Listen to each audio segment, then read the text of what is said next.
Assalamualaikum warahmatullahi wabarakatuh.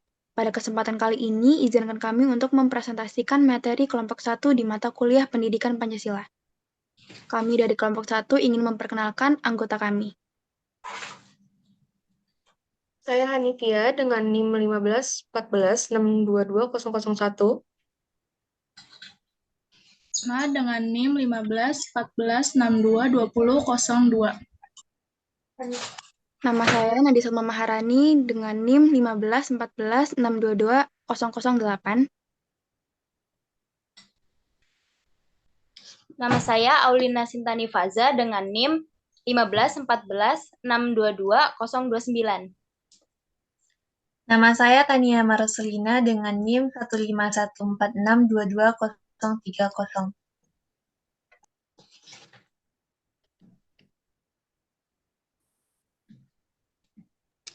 Baik, pertama-tama perkenankan saya Aulina akan menjelaskan tentang argumen tentang dinamika dan tantangan Pancasila serta esensi dan urgensi Pancasila dalam kajian sejarah bangsa Indonesia. Yang pertama, argumen tentang dinamika Pancasila dalam sejarah bangsa. Sebelum saya menjabarkan contoh-contohnya, di sini saya akan menjelaskan dulu apa itu dinamika dan apa itu Pancasila. Apa sih dinamika itu? Dinamika itu beragamnya kondisi yang terjadi pada suatu atau seseorang. Dan Pancasila itu sendiri adalah dasar atau ideologi bangsa Indonesia yang menjadikan bangsa Indonesia yang beragam itu bersatu. Nah, dinamika Pancasila itu sendiri mengalami dalam sejarah bangsa Indonesia mengalami pasang surut dalam pemahaman dan pelaksanaan nilai-nilai Pancasila. Contohnya pada masa pemerintahan Presiden Soeharto, Nasakom lebih populer daripada Pancasila. Lalu pada zaman pemerintahan Presiden Soeharto, Pancasila dijadikan pembenar kekuasaan melalui perantara P4, sehingga pasca turunnya Soeharto ada kalangan yang mengidentikan Pancasila dengan P4. Bahkan pada masa reformasi, Pancasila masih mengalami pasang surut, yaitu ada kecenderungan para penguasa tidak respek terhadap Pancasila seolah-olah Pancasila ditinggalkan. Jadi para penyelenggara negara itu mewacanakan tentang Pancasila, bahkan berujung hilangnya Pancasila dari kurikulum nasional. Meskipun pada akhirnya timbul kesadaran penyelenggara negara tentang pendidikan Pancasila di perguruan tinggi. Sekian itu saya dari saya. Akan dilanjutkan oleh teman saya yang berikutnya. Baik, izinkan saya untuk memaparkan materi yang akan saya jelaskan. Materi selanjutnya yaitu argumen tentang tantangan terhadap Pancasila dalam kehidupan berbangsa dan bernegara. Sebelum kita masuk ke topik utama, saya ingin menjelaskan beberapa bahasan sedikit, yaitu salah satu tantangan terhadap Pancasila dalam kehidupan berbangsa dan bernegara adalah meletakkan nilai-nilai Pancasila tidak dalam posisi sebenarnya, sehingga nilai-nilai Pancasila menyimpang dari kenyataan hidup berbangsa dan bernegara. Salah satu contoh nyatanya yaitu pengangkatan presiden seumur hidup oleh MPRS dalam TAP nomor 3 MPRS tahun 1960 tentang pengangkatan Soekarno sebagai presiden seumur hidup. Hal tersebut bertentangan dengan pasal 7 Undang-Undang Dasar 1945 menyatakan bahwa presiden dan wakil presiden memangku jabatan selama 5 tahun. Kemudian tantangan Pancasila sebagai ideologi di era globalisasi. Globalisasi mendorong mereka untuk mengunjungi mal-mal yang penuh dengan barang-barang produk impor. Demikian juga dengan iklan-iklan televisi yang dibanjiri dengan produk-produk sehingga membawa pada sikap konsumerisme. Agar masyarakat dapat hidup bebas sesuai dengan jati dirinya, sepatutnya bangsa Indonesia bangkit dari keterpurukan, yakni dengan menggalang kekuatan untuk mencegah konsumerisme dan ketergantungan tersebut dengan membuat bangsa berorientasi pada kerja yang produktif. Yang kedua, tantangan dari dalam. Sikap-sikap yang melemahkan bangsa Indonesia seperti oportunis dan pragmatis yang melemahkan ketahanan bangsa dan merenggangkan solidaritas terhadap sesama. Kondisi ini mendorong orang untuk berlaku tidak jujur, tidak adil, dan bahkan bertindak semena-mena dengan menyalahgunakan wewenang dan tidak segan melakukan tindak kekerasan dan kriminalitas. Selanjutnya, penyebab lunturnya ideologi Pancasila. Yang pertama, melemahnya penghayatan terhadap Pancasila sebagai pandangan hidup bangsa. Yang kedua, pengaruh unsur budaya dalam pemakaian bahasa Indonesia. Yang ketiga, dekadensi moral dan kekacauan kemanusiaan. Dan yang keempat, perubahan pola perilaku dalam pergaulan.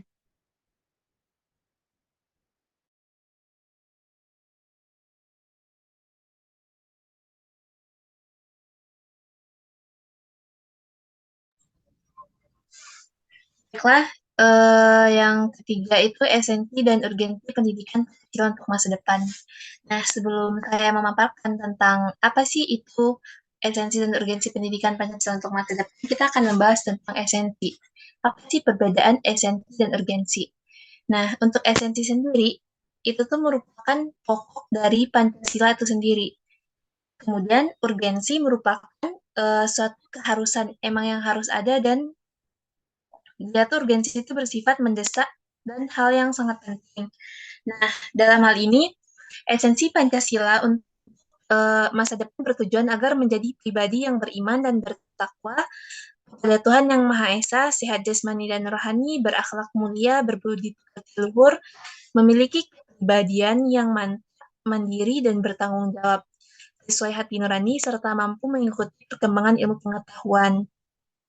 Kemudian, urgensi pendidikan Pancasila adalah kondisi saat ini di mana era globalisasi tidak dapat terbendung lagi.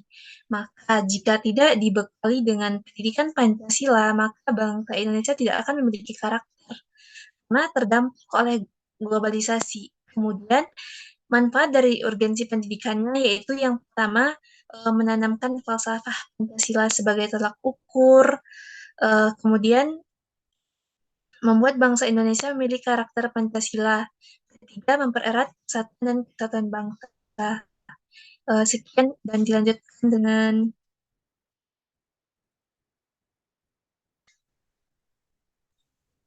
Selanjutnya, esensi Pancasila dalam kajian sejarah bangsa.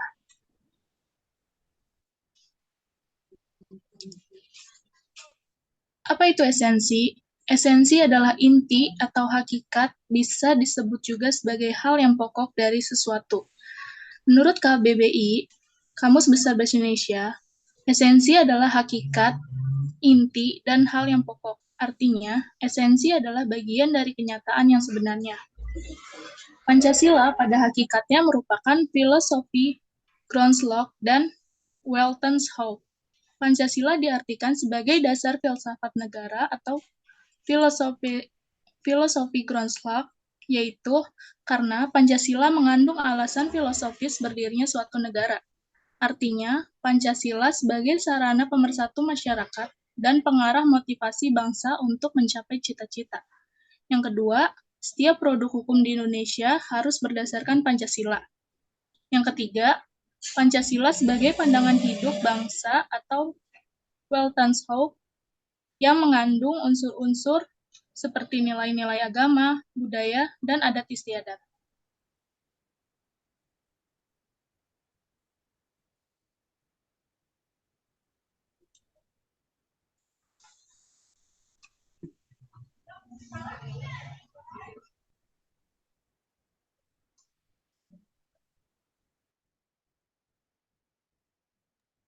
Selanjutnya saya akan menjelaskan tentang urgensi Pancasila dalam kajian sejarah bangsa. Seperti bisa dilanjut.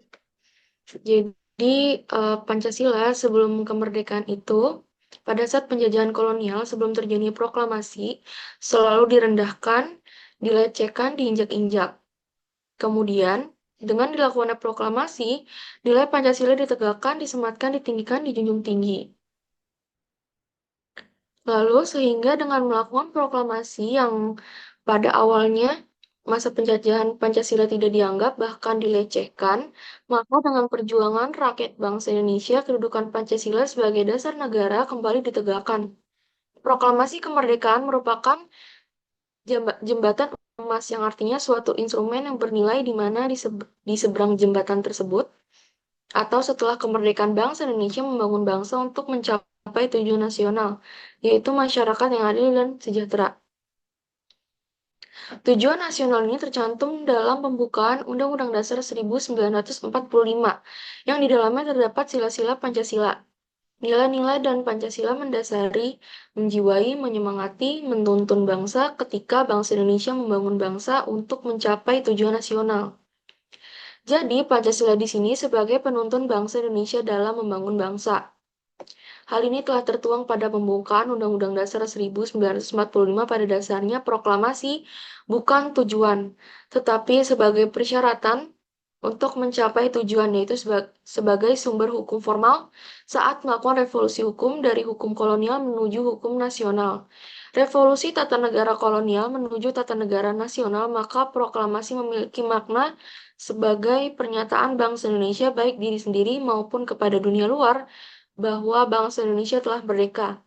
Oleh karena itu, makna proklamasi harus diberi dasar hukum dengan merincinya dalam pembukaan Undang-Undang Dasar 1945, yaitu dengan memberikan penjelasan, penegakan, dan penanggung-jawaban terhadap dilaksanakannya proklamasi seperti yang telah tertuang dalam pembukaan Undang-Undang Dasar 1945. Sekian dari saya, kurang lebihnya mohon maaf. Wassalamualaikum warahmatullahi wabarakatuh.